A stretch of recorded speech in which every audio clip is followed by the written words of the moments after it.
बड़े ए बड़े अरे केना बाबू हो अरे ओले सरकारी बाबू आइल बानू हो कहाँ बाबू हो कहा बुढ़ाऊ का कहत सरकारी बाबू आइल बानू चलो हो जा ए बुढ़ाऊ होने जा हमर तरकारी जरूरत है तरकारी जरूरत है चाहे कुछ जरूरत है चलो सरकारी बाबू आइल बान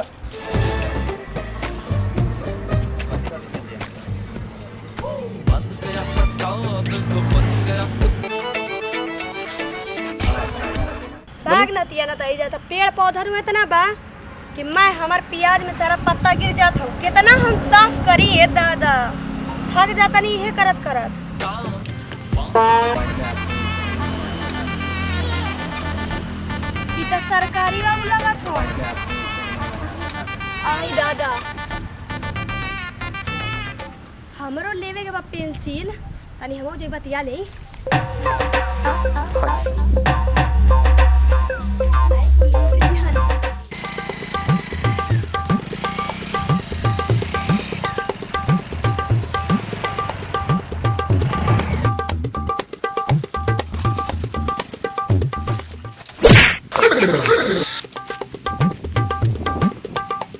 तारा बहिनी छोदो भोरे भोरे कौना के देख लेनी हने मुंह के जाता हमार बिगड़ गइल बा साला कही ना कि कोनो के भोरे भोर आई हो दादा तो अपने लेके बने सब टूट टाट गइल बेग अटै छी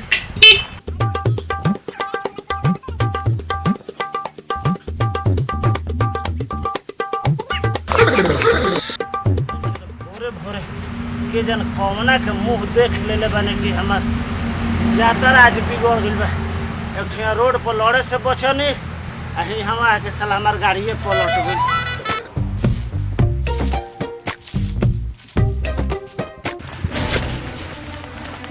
ए बच्चियो रुक रुक कहां भागत हो ए बुजरो है पता ही बहारल छोड़ा और सरकारी बाबू पेंशन बाटे आई हमन चल लेला कुल लूट रही हसन चलो चलो चलो चलो चलो चलो अब फेंका बाबू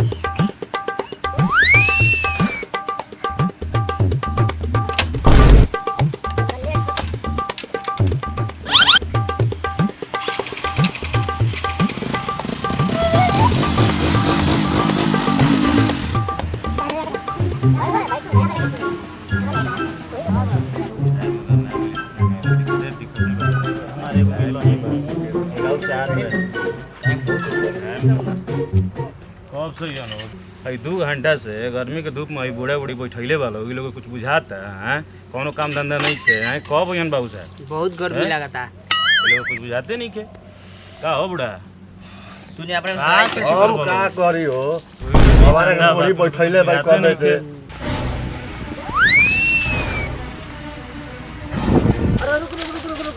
अरे तरकारी योजना का होला हो भाग के बुजरो तहरा नहीं के पता ना ये बच्चियो अरे कोलानी राशन बुढ़ा पेंशन हां लवंडा पेंशन लौंडा पेंशन ई लौंडा पेंशन का कहला हो अरे हमरा कहे के मतलब ई है कि लंगड़ा भी पेंशन मिलता चला ये बुजरो जल्दी है तो ई मौका बार बार ना आवेला तू चला चाहे मत चलो चलो चला चलो चलो चलो चलो चलो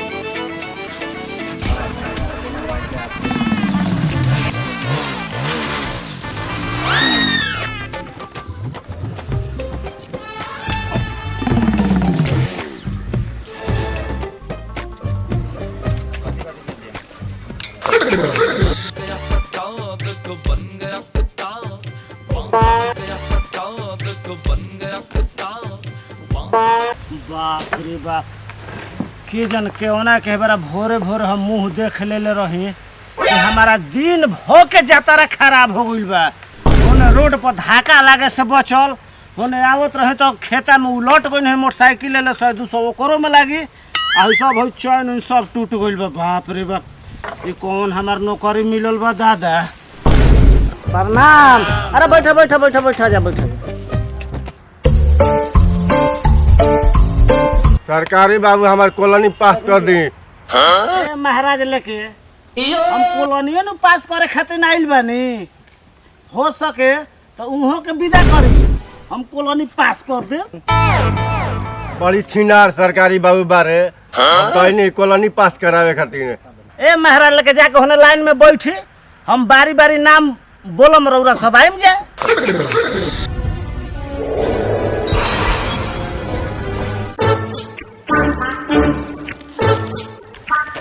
तोरे के बड़ा फेर बा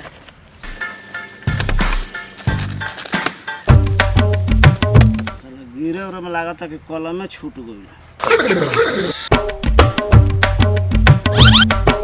अच्छा कोई बात ना, सब देख लिए यही पे बा।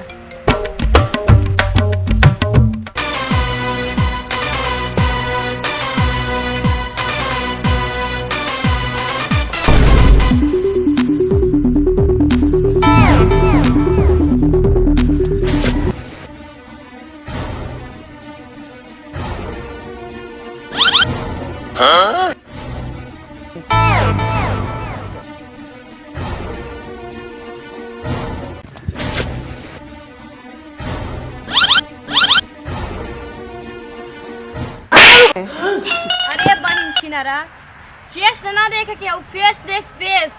हमरा आज तक इहे ना बुझाइल कि जौन चीज देखे लायक बा उ देखते नहीं खे, और जौन चीज लौकते नहीं खे उ देखता, पिछवाड़ा देखता, आगवाड़ा देखता, और जौन चीज देखे के इतना सुघर हमर फेस बा, फेस निहार नु रे। रे नतिया के बेटा बहन छिनारा, आ खाली चेस्टे पे नजर बा। रे नतिया के बेटा दीदियो रे। अब चियो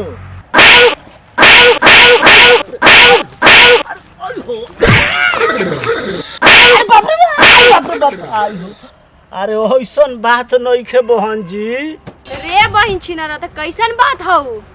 अच्छा वो सब बात छोड़िए, बोलिए कौन सा सरकारी योजना का लोन लेना है? दीदियो रे अब चियो लोन लेवे के कहा था? हमनी के भतार हिजड़ा बाबा कासन जे कनी के एकर लेन जा।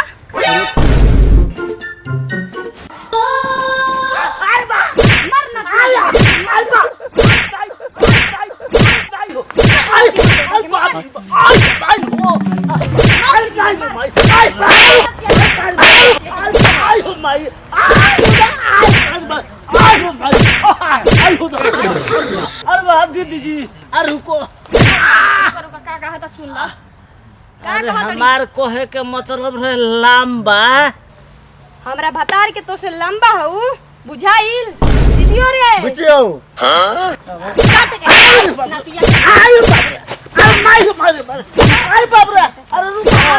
अरे रुको हो, अरे बहन जी, अरे रुको बहन। अरे हमार कहे के मतलब है कि लाभ लाभ। ऐसे कहू ना लाभ त लंबा लंबा का कैले बड़ी। अब तू एको करम हमार छोड़ा ताड़ू के हमारे कोहे भर मौका मिलो। बैठाओ बैठाओ बैठाओ।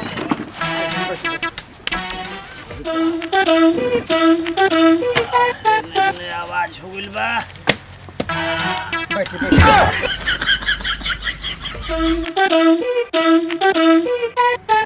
सर हमें कॉलोनिया पास कर दी। ए जाना हो ने देखो तारा के मार पड़त तहार कॉलोनी में पा। हाँ तो बोली बहन जी कौन रौरा लाभ चाहिए? इनु बात भइल त ई बतावा, कोलानी होखेला, हाँ राशन होखेला, हाँ बुड्ढा पेंसिल होखेला, हाँ। लेग पेंसिल होखेला। अरे हो भाई हो। अरे इस साला सरकारी योजना में लौड़ा पेंशन कब आ गइल हमरा पते ना चलो। का सोचे तनी ये सरकारी बाबू? अरे बहन जी हम लौड़ा पेंशन के बारे में सोचता नहीं। अरे बहिन छिनरा, लौड़ा पेंसिल नहीं लंगड़ा पेंसिल। अच्छा तो ई बताओ तोहरा के का पास करवावे के बा? दीदियो रे हाँ बुचियो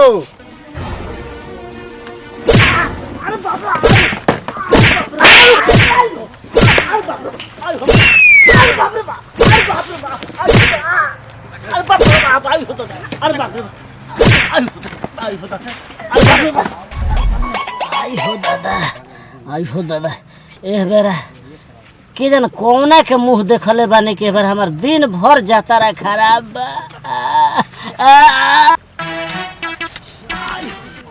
अरे बहन जी ऐसन कौन हम बात कह देने कि हमारे के कपड़ा जो समझ के धोवत आड़ू जा। रे बहन छिनरा, बतार के छोड़ा के कोनो दूसरा हमारा पास नहीं कर सकत। अरे बहन जी, आप गलत समझ रही हैं। हमार कहे के मतलब बा कि सरकार से आपको क्या मांग है। हाँ, इनु भइल मुद्दा के बात। दीदियो रे, हाँ बच्चियो, बैठा कुर्सी पे आइल बा लाइन पर। ठीक बा।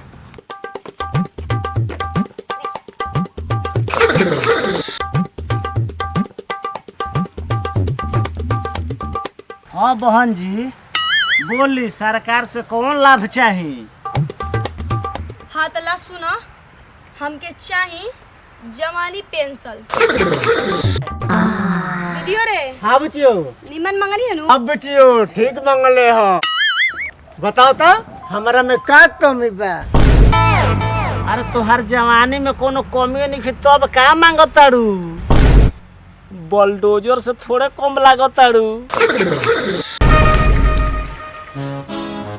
अरे बहिन छिनरा, केने गइले? दीदियो रे, हाँ बच्चियो, महाराज का दीदियो दीदियो कइले बानी, हम यही जीगे न बानी। तो सरकारी बाबू हमरा जवानी के पेंशन भरी। देखिए, सरकारी योजना में कोनो जवानी पेंशन ना होला। वैसे में तोहर जवानी में का कमी बा? अरे तोहर तो फेस इतना अच्छा बा, तोहर फिगर इतना अच्छा बा, तो अब का चाहिए तोहरा? तो ला सुना, हमरा का चाही ना? हमरा पौवा के पायल बा, आ ना कान के झुमका सोने के, आ ना लेकमी के लिपस्टिक बा, आ ना लेकमी के काजल, आ ना फाउंडेशन बा, आ ना फेस पाउडर। आ एगो सोने के हार चाही। है तो ना सुगर गला में सोने के हार ना चाही। तो आप बतावा हमरा का चीज के हमारा जवानी में कमी बा? बहन जी, हमारा लगे कोनो जवानी पेंशन नहीं खे। हम इन नौकरिए छोड़ दे सारा के जन कोना के भोरे भोरे मुंह देखल रही के हमार सब जाता खराब हो गई। दीदियो रे, हाँ बच्चियो, बस बहन जी बस, अब की बे मरबूजा एड़ तो फेंक देम पीछे से लेड़। बुढ़ावा कबेले हमार बेकार कर देले बा। कबे से तू बैठा के का कर दो, अपने में लड़ाई कोई ले बैठ जा। कहा के बुढ़ावा लिया ले लहर। तो हम क्या जान के ये लड़ाई होई, हमन के बैठा के कबे से रख ले। अब चल घरे चल, घरे चल। चलो खाने मारम गए के तो चल चल बाहर चल। चलो मारल जाओ। चलो आओ सरकारी बाबू के पॉइंट छिना के मारा जाओ। चलो चलो।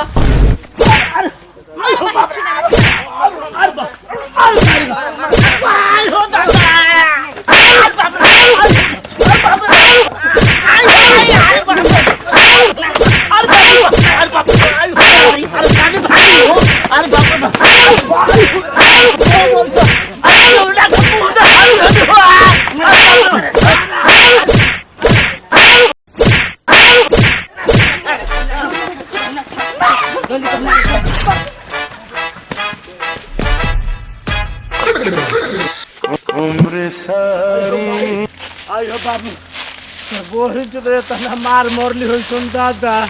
अब इन नौकरी के चक्कर में हम ना रहे दादा, भागो। तेरा बोले छोड़ो की जन क्यों ना कि मेरा मुंह देखल हनी कि हमर सारा दिन के मेरा जाता रहा बेकार। एगो एकरा बहन के तो बुलडोजर बिया, आ एगो पातर झातर बिया, खाली डारे चमकावतिया। बाप रे बाप, इतना हमारे के मार मोरली हसन दोनों मिल के कि आज के बाद हम साला सरकारी नौकरी करबे ना करो। बड़ी मार मोरली हसन दोनों। भैया भाई दादा।